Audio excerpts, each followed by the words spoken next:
சில நுணுக்கங்கள். உதஹியாவுடைய நுணுக்கம் ஹிக்மத் 4 விடயம் எழுதப்பட்டீங்க. ஏன் அல்லாஹ் தஆலா உதஹியாவை எங்களுக்கு அமலாக ஆக்கினார் என்றால் அதனுடைய ஹிக்மத்துகள் 4. ஒன்று ஷுக்ரன் லில்லாஹி அலா நிஅமி, அல்லாஹ் தஆலாவுடைய நிஅமத்துக்கு நன்றி செலுத்தும் ஒரு முறை உதஹியா கொடுக்கிறது. அல்லாஹ்வுடைய நிஅமத்துக்கு நாங்கள் நன்றி செலுத்தக்கூடிய ஒன்று.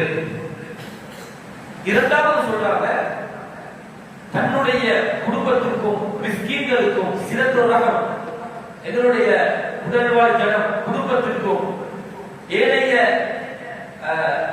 விருந்தாளிகளுக்கும் நாங்க ஒரு பெருநாளை முன்னிட்டு ஏதாவது ஒரு சாப்பாடு கொடுக்கக்கூடிய ஒரு சதகாவாக அல்லாஹ் தஆலா எங்களுக்கு தந்திருக்கக்கூடிய சந்தர்ப்பம். 2 பெருநாள் 2 அமலங்களை செய்யலாம்.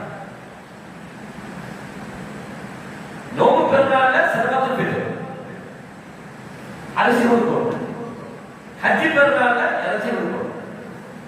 இது அல்லாஹ் தஆலா எல்லோருக்கும் எல்லாரும் சந்தோஷமாக புசிக்கணும் என்பதற்காக வேண்டி அந்த ஹிக்மத் அல்லாஹ் தஆலா ஏற்படுத்தியிருக்கிறார். வஸதகத்தன் லில் ஃபகீர். மூணாவது எழுதுறாங்க, இது இப்ராஹிம் அலைஹிஸ்ஸலாத்துடைய சுன்னத்தை ஹயாத்தாக்கின கூலி அவருக்கு கிடைச்சது. அல் உதஹியா இஹ்யா சுன்னத்தி இப்ராஹிம் அலைஹிஸ்ஸலாம் அவர்களுடைய சுன்னத்தை அல்லாஹ் தஆலா எங்களுக்கு ஹஜ் பெருநாளுடைய தினத்தில் அல்லாஹ் ஆக்கி வச்சிருக்கிறார். இந்த ஹிக்மத்தில் தான் சொல்லப்பட்டிருக்கிறது.